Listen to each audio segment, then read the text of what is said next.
नमस्कार दोस्तों, मेरा नाम ओम प्रकाश कश्यप है और आप देख रहे हैं CHD ऑफिशियल न्यूज़। दोस्तों, ये मेरा यूट्यूब चैनल है, इसको सब्सक्राइब ज़रूर करें। दोस्तों, आज एक बहुत ही इम्पोर्टेंट जानकारी मैं आपको देना चाहता हूँ अपने बारे में और इंडियन एयरफोर्स के बारे में। Canteen store department retailer. Canteen store department retailer होता क्या है? ये जो तीनों सेनाओं के लिए काम करते हैं, कैंटीन जो रन करते हैं, जिसमें ग्रोसरी, लिकर, ये सब चीज़ें इनको प्रोवाइड कराई जाती हैं तीनों सेनाओं के लिए। तो मैं इसका कर्मचारी हूँ CHD कैंटीन का, और मेरी नौकरी करीब 13 वर्ष हो चुकी है। दोस्तों, मैंने एक कंप्लेंट लिखी थी। ये कंप्लेंट लिखी थी मैंने लगभग एक साल पहले लिखी थी। ये डेट है इसकी 26 मार्च, मतलब लगभग लॉकडाउन जिस टाइम था उस टाइम लिखी थी मैंने। 2 साल लगभग हो गए इस कंप्लेंट को लिखे हुए। कंप्लेंट लिखी क्यों थी दोस्तों? कंप्लेंट इसलिए लिखी थी कि जो आपको दिखता है कि हमारी फ़ौज जो है वो बहुत ईमानदार है, बहुत साफ़ सुथरी है, और उसके अंदर लोगों को सताया नहीं जाता होगा, या उसके अंदर भ्रष्टाचार नहीं है। तो ये जो सारी चीज़ें हैं, ये सब आम जनता की गलतफहमी है। मेरी नौकरी को 13 वर्ष हो गए हैं, और मैं मजबूर होकर, जब मैं बिल्कुल दुखी हो गया था, उसके बाद ही मैंने ये स्टेप उठाया था कि मैंने इनकी एक कंप्लेंट लिखी थी प्राइम मिनिस्टर ऑफिस को। और लेकिन एक चीज़ और है कि अगर आप बेईमान के बीच में काम करते हैं तो ईमानदारी से काम करेंगे तो कभी नहीं कर पाएंगे। मेरे साथ बिल्कुल ऐसा ही हुआ। मैं अकेला ईमानदार इनका क्या कर लूँगा? कुछ नहीं कर सकता, क्योंकि इनको तो आदत पड़ी हुई है खाने की, भ्रष्टाचार करने की। मेरा जो पर्सनल ओपिनियन है, मेरा जो पर्सनल मानना है, वो ये है कि डिफेंस से ज़्यादा भ्रष्टाचार कहीं नहीं है। पर इसका मतलब ये बिल्कुल नहीं है कि सारे लोग बेईमान हैं, भ्रष्टाचारी हैं। बहुत सारे लोग, बल्कि 90% लोग ईमानदारी से ड्यूटी कर रहे हैं अपनी। बिल्कुल सच्चाई और देशभक्ति उनके अंदर कूट कूट के भरी हुई है। तो वो लोग मेरे इस वीडियो को देखने के बाद वो बुरा ना माने, क्योंकि ये उनके लिए बिल्कुल भी नहीं है। जो लोग भ्रष्टाचारी हैं, जो लोगों का हक मारते हैं, उनके हिस्से की सैलरी खा जाते हैं, उनको टॉर्चर करते हैं, ये वीडियो उनके लिए है। वो लोग देखें, कमेंट करें या ना करें, मुझे कोई फ़र्क नहीं पड़ता, क्योंकि मैंने ऐसे ही लोगों को उजागर करने के लिए ये वीडियो बनाया है। दोस्तों, CHD कैंटीन एक ऐसा पार्ट है जो तीनों सेनाओं के लिए काम करती है। डिफेंस के अंदर मैंने जो सर्च मारा है, जो मैंने जिसका डाटा निकाला है, वो पूरे भारतवर्ष में 4,500 कैंटीन है, 4,500 कैंटीन है। उस 4,500 कैंटीन में लगभग लाखों कर्मचारी काम कर रहे हैं, जो सिविलियन हैं। उसमें कुछ जो डिफेंस के हैं, आर्मी, एयरफोर्स, नेवी, इनके जवान भी काम कर रहे हैं, क्योंकि कोई रोल नहीं बनता इनका। आपको सरहद पे लड़ने के लिए फ़ौज ने भर्ती किया है, तो आप सरहद पे काम करें, ना कि कैंटीन में 61-62 कर रहे हैं वहाँ पे, ठीक है, बिलिंग कर रहे हैं। वहाँ पे जो सामान लगाने का काम है वो कर रहे हैं। वो वहाँ पे जब ऑलरेडी सिविलियंस काम कर रहे हैं तो उनको कर दे दीजिए। तो ये वहाँ पे जवान काफ़ी तैनात हैं। ये काफ़ी पहले 2012 से पहले इसका मुद्दा उठाया भी था, लेकिन कोई हल नहीं निकला।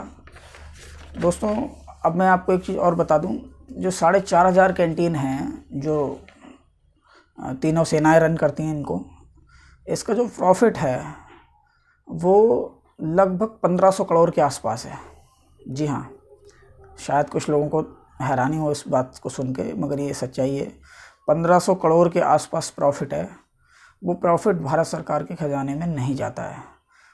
ये तीनों सेनाएं मिलके उस प्रॉफिट को खा जाती हैं। ठीक है, आप उसको खाइए, जो मर्जी कीजिए, मगर आपके अंडर में जो कर्मचारी काम कर रहे हैं, कैंटीन को जो चला रहे हैं, उनको तो सैलरी पूरी दीजिए। मैं बाकी कैंटीनों का तो खैर मुझे ज़्यादा कुछ नहीं पता है, मगर मैं अपनी कैंटीन के बारे में इस वीडियो में आपको ज़रूर बताऊंगा। हमारी अपनी कैंटीन का टर्नओवर महीने का लगभग 4 करोड़ रुपए है। एयरफोर्स स्टेशन पालम 3 विंग, जी हाँ, ये कैंटीन है जिसमें मैं वर्क करता हूँ। इसका प्रॉफिट भी काफ़ी अच्छा प्रॉफिट है। आप सोच सकते हैं कि 4 करोड़ रुपए टर्नओवर है तो प्रॉफिट भी कितना बढ़िया प्रॉफिट होगा। लेकिन यहाँ के कर्मचारियों को तनख्वाह जो है वो पूरी नहीं दी जाती है। क्यों पूरी नहीं दी जाती है? आप कोई भी दुकान खोलें, स्टोर खोलें तो थोड़ा बहुत नुकसान तो होता ही है। कुछ सामान टूट जाता है, फूट जाता है, कुछ कम निकलता है पेटियों में। तो ऐसे जो भी नुकसान होता है इनकी भरपाई जो जिन कंपनियों का भी सामान आता है वो करती हैं। उसके बावजूद कर्मचारियों की सैलरी काट ली जाती है। उसको आप अवैध वसूली भी कह सकते हैं। जैसे सिविल में प्राइवेट ठेकेदार जो है वो 1,000-2,000 रुपये कम देते हैं अपने कर्मचारियों को जिनको काम पे रखते हैं। उसी तरीके से यहाँ पे भी है।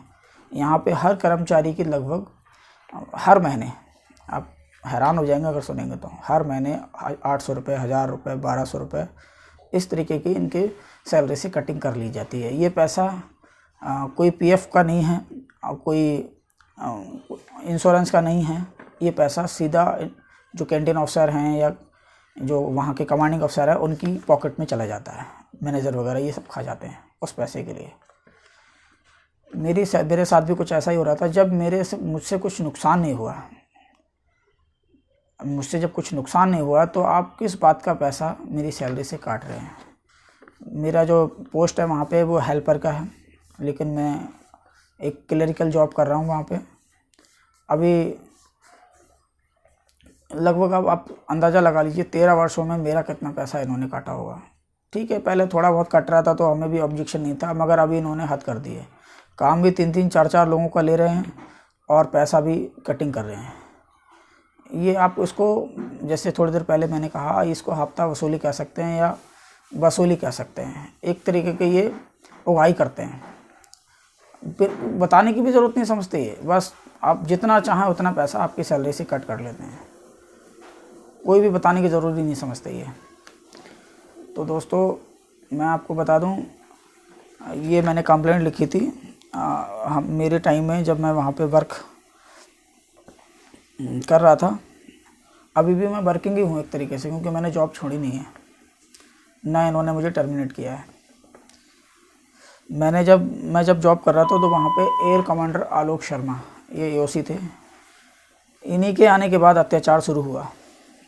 पहले तो ऐसा नहीं कि पहले अत्याचार नहीं हो रहा था, पहले भी हो रहा था पर थोड़ा कम था।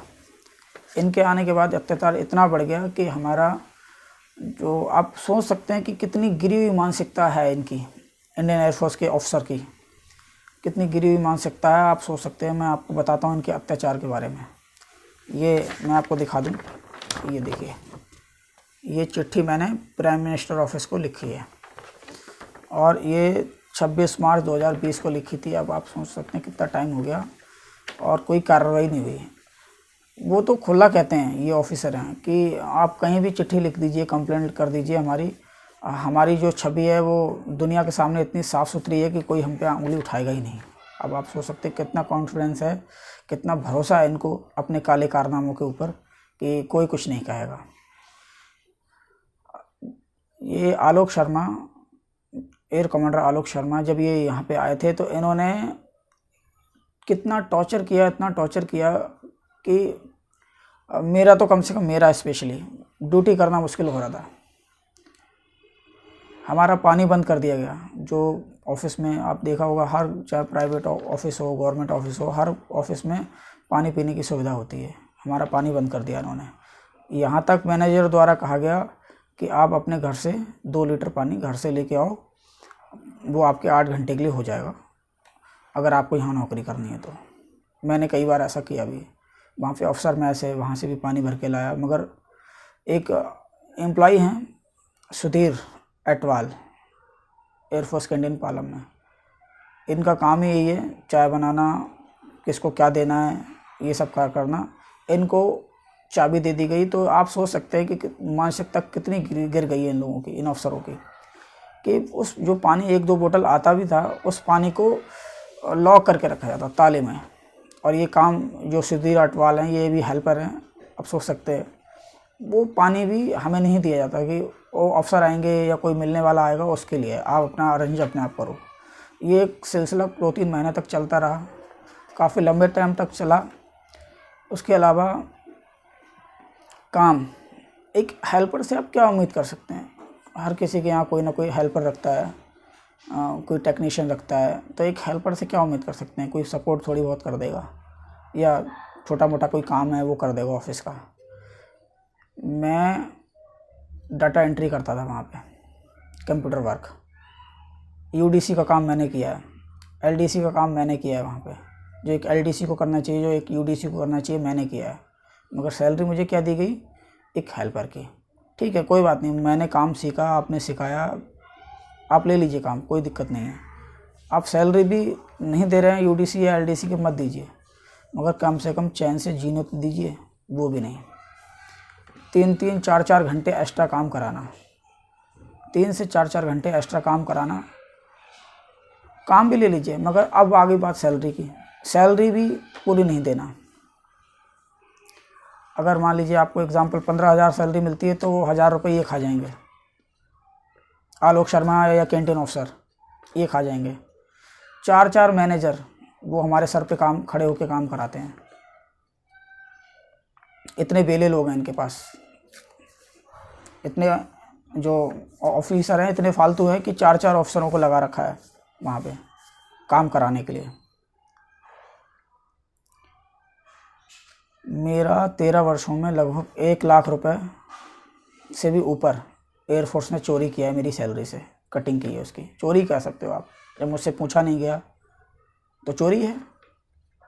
एयरफोर्स ने मेरा 1 लाख रुपए या उससे ऊपर कह सकते हैं, वो मेरी सैलरी से चोरी किया है। हर महीने कभी 1,000 रुपये, कभी 2,000 रुपये, कभी 800 रुपये कटिंग किए हैं। जब मैंने इस सब चीज़ के बारे में, जब हद हो गई, बिल्कुल इन्होंने लिमिट क्रॉस कर दी, तो मैंने पूछा कि सर हमें जीने दोगे या नहीं जीने दोगे। तो बहुत सारी बातें हुई। आप तो जानते हैं कि एक हेल्पर एक अपने सीनियर अफसर से क्या क्या रिक्वेस्ट ही कर सकता है। मैंने भी की, एक बार नहीं 50 बार की। लेकिन जो सच्चाई की ज़िंदगी जिएगा वो नौकरी नहीं कर पाएगा, चाहे वो सरकारी दफ्तर हो या फिर प्राइवेट दफ्तर हो। तो मुझे इन्होंने ऑफिस आने के लिए मना कर दिया है, जिसके खिलाफ़ मैंने कंप्लेंट डाली हुई है, लेकिन उस पर कार्रवाई नहीं हुई है। मुझे विंग कमांडर मोहित चौहान, ये हमारे कैंटीन अफसर थे, इन्हीं के द्वारा मना किया गया कि अब आप कल से ऑफिस नहीं आ सकते हैं। अब बताइए इसमें गलती कहाँ है? क्या अगर इनको अगर 1 लाख रुपए सैलरी मिलती है किसी महीने या हर महीने 10,000 रुपये या 5,000 रुपये कटिंग कर लिए जाएँ और इनसे पूछा भी ना जाए, तो क्या इनका सवाल पूछने का हक़ नहीं है? वैसे तो फ़ौज में जो डिसिप्लिन है वो बहुत इम्पोर्टेंट है, बहुत ही ज़्यादा इम्पोर्टेंट है डिसिप्लिन। मगर ये खुद इनडिसिप्लिन है, तो दूसरे को क्या डिसिप्लिन में रखेंगे? ये कभी भी किसी से पूछने की ज़रूरत समझते नहीं है। जब चाहें किसी को नौकरी से निकाल दिया, जब चाहें किसी को नौकरी पर रख लिया, जब चाहें किसी की भी सैलरी से पैसे कटिंग कर लिए। कोई ज़रूरत नहीं समझते कि उससे पूछा जाए। बिल्कुल हिटलर शाही वाला राज चल रहा है। कहने के लिए तो 75 साल हो चुके हैं हमारे देश को आज़ाद हुए, मगर ये वर्दी वाले गुंडों से अभी भी देश आज़ाद नहीं हुआ है। मुझे माफ़ करना कि मैं ऐसे शब्द इस्तेमाल कर रहा हूँ, मगर ये सच्चाई है। पहले अंग्रेज़ों का देश गुलाम था हमारा, आज इन अफसरों का देश गुलाम है। कभी आपने देखा है किसी ऑफिसर को रोते हुए कि मुझे ये सफाई वाला जीने नहीं दे रहा है, या कोई ये मुझे हेल्पर जीने नहीं दे रहा है, मुझे नौकरी नहीं करने दे रहा है, इस तरीके की कोई शिकायत करते हुए देखा? कि क्योंकि जो पावर है वो ऑफिसर लेवल के हाथ में है, ना कि सफाई वाले या हेल्पर के हाथ में है। जो पावर है, जो पोजीशन की जो भी अधिकार मिले हुए हैं वो अफसर को है। तो इसलिए अफसर को कोई सता नहीं सकता, खासकर छोटा आदमी तो कोई सता नहीं सकता, कोई भी कर्मचारी हो। लेकिन अफसर जब चाहे किसी की भी नाक में दम कर सकता है, जब चाहे किसी को नौकरी से निकलवा सकते हैं, क्योंकि उनके पास कलम की पावर है। उनका कहा माना तो बहुत अच्छे, कहा नहीं माना तो आप नौकरी से हाथ धो बैठेंगे। एयरफोर्स ने मेरे 13 साल का करियर बर्बाद कर दिया है। 13 साल। मैंने जब चिट्ठी लिखी तो एक चिट्ठी का रिप्लाई आया मेरे पास। उसमें इन्होंने लिखा है कि हम जब चाहें किसी को रख सकते हैं, जब चाहें किसी को हटा सकते हैं। तो जब आप नौकरी किसी को देते हैं, चाहे वो सिविलियन हो, एयरफोर्स का हो, कोई भी व्यक्ति हो, उस टाइम आप उसको बताइए ना कि हम आप जब चाहें आपको रख सकते हैं, जब चाहें निकाल सकते हैं। उसको कह दीजिए कि जब हम आपको नौकरी पे रख रहे हैं तो हम आपको टॉर्चर करेंगे, आपको जीने नहीं देंगे, आपसे जितना चाहे उतना काम लिया जाएगा और जब चाहे आपको निकाल दिया जाएगा। ऐसी शर्तें रखिए आप। कम से कम उसको पता तो रहेगा कि हाँ मैं नौकरी करूँगा यहाँ पे, तो मेरे साथ क्या हो सकता है, क्या नहीं हो सकता। सही मायने में कहें तो डिफेंस के अंदर ना ईमानदारी की कोई जगह नहीं है। या तो उनके जैसे चोर बन जाओ आप, या फिर आप नौकरी ही मत करो। जो कुछ मैंने देखा है 13 वर्षों में, उसमें इतना ही है कि उसमें 50% फौज जो है ना, वो लोगों के टॉयलेट साफ कर रही है, लोगों के कुत्ते घुमा रही है, उनकी गाड़ियाँ चला रही है। ठीक है, ये हकीकत है। आप यूट्यूब पर देख लीजिए, हज़ारों वीडियो मिल जाएंगे आपको। इनके जो तानाशाही है उसका सबूत मिल जाएगा आपको। इसमें कुछ झूठ नहीं है।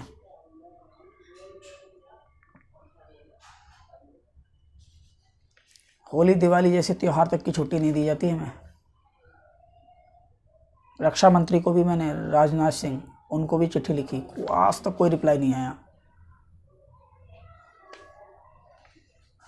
ये जब कोई भी ऑफिसर जब भर्ती होता है फौज में, तो उसको एक कसम खिलाई जाती है कि मैं पूरी ईमानदारी से देश की रक्षा करूंगा और पूरा ईमानदारी से नौकरी करूंगा। वो सिर्फ उसी टाइम के लिए होता है। बाद में ये रिश्वत भी खाते हैं और लोगों की नौकरियां भी खाते हैं, दोनों काम करते हैं। कुछ नहीं हो सकता। किसके 1-2 नाम हो तो मैं गिनाऊं? मेरे पास तो पूरी लिस्ट रखी हुई है, इनके काले कारनामों की भी लिस्ट रखी हुई है, लेकिन मैंने कभी इनके अभी काले कारनामे कभी उजागर नहीं किए अभी तक। मुझे तो जान से मारने की भी धमकी मिल चुकी है एयर कमांडर आलोक शर्मा की तरफ से। मेरे लिए कहा गया, स्क्वाड्रन लीडर शोभित श्रीवास्तव, ये कैंटीन ऑफिसर थे, इनकी तरफ से मुझे वार्निंग मिल चुकी है कि आपने अगर और भी कुछ ऐसा कोई कदम उठाया तो आपके साथ कुछ ऐसा हो जाएगा जो आपने कभी सोचा ना हो, या आपके फैमिली के साथ कुछ हो सकता है। कैंटीन में अगर कोई चोरी, आप कोई भी ऑफिसर या कोई भी जवान चोरी करता पकड़ा जाए, उसको कोई सज़ा नहीं है। लेकिन अगर कोई सिविलियन पकड़ा गया तो उसको ये देशद्रोही तक घोषित कर देंगे, चाहे उसने एक टॉफ़ी ही क्यों ना चुराई हो। मैंने खुद ने एक जेसीओ और 2 अफसरों को पकड़ा चोरी करते हुए खुद, जिसमें एक कर्नल रैंक के अधिकारी भी शामिल हैं, लेकिन उन्हें कोई सज़ा नहीं दी गई। कोई सज़ा नहीं दी गई, उन्हें बाकायदा ऐसे ही छोड़ दिया गया। और जो ऐसे लोग, मैं ये नहीं कह रहा कि सभी लोग गलत होते हैं। मैंने इस वीडियो के स्टार्टिंग में भी कहा था कि अभी भी 90% लोग अपनी ईमानदारी से ड्यूटी कर रहे हैं, जिसकी वजह से हमारा देश चल रहा है। लेकिन ऐसे लोगों का क्या? मुझे कहा गया कि आपने इन कर्नल साहब को रोका क्यों? ये सामान चाहे इनके पास बिल था या नहीं था, ये ले जा रहे थे, तो आपने रोका क्यों इन्हें? मुझे कहा गया कि आप इन कर्नल साहब को सॉरी बोलो, क्योंकि आपने इन्हें चोरी करते हुए पकड़ा, इसलिए आप चोर को सॉरी बोलो। और ये CK Singh, JW CK Singh manager थे पहले, उन्होंने कहा मुझे नौकरी करना था, मजबूरी थी मेरी, बोलना पड़ा सॉरी, क्योंकि छोटे छोटे बच्चे थे मेरे, परिवार चलाना था, तो कोई ऑप्शन था ही नहीं सॉरी बोलने के अलावा। और ऐसे ही घुट घुट के जी रहे हैं लाखों लोग फौज के अंदर, जो मेरे साथ हो रहा है। मैं आज खुल के कहता हूँ, जिसमें जो भी इस वीडियो को देखे ना, जिसको भी लग रहा हो कि मैं कुछ गलत कह रहा हूँ, मैं उसको फेस टू फेस रिप्लाई देने के लिए तैयार हूँ। एयरफोर्स, इंडियन एयरफोर्स से ज़्यादा भ्रष्ट कोई है नहीं, जो 13 वर्षों में मैंने देखा है। पूरी फोर्स के लिए नहीं कह रहा, 10% लोगों के लिए कह रहा हूँ। इंडियन एयरफोर्स में ऐसे भी ऑफिसर हैं जिनको आज भी मेरा दिल सल्यूट करने के लिए करता है। उनकी भी मैं लिस्ट बना के बता सकता हूँ कि कैसे कैसे ईमानदार लोग मुझे मिले मेरी सर्विस के दरमियान। अब हमें गलत कहा जा रहा है। मोदी सरकार को मैंने एक नहीं 6 चिट्ठियाँ लिखी हैं, लेकिन कोई फ़ायदा नहीं हुआ उसका, क्योंकि वो इन्हीं की सुनेंगे, हमारी नहीं सुनेंगे। मैं इस वीडियो को ज़्यादा लंबा नहीं करूँगा, बाकी जनता खुद ही समझदार है, इनको रिप्लाई दे देगी अपने आप। जय हिंद।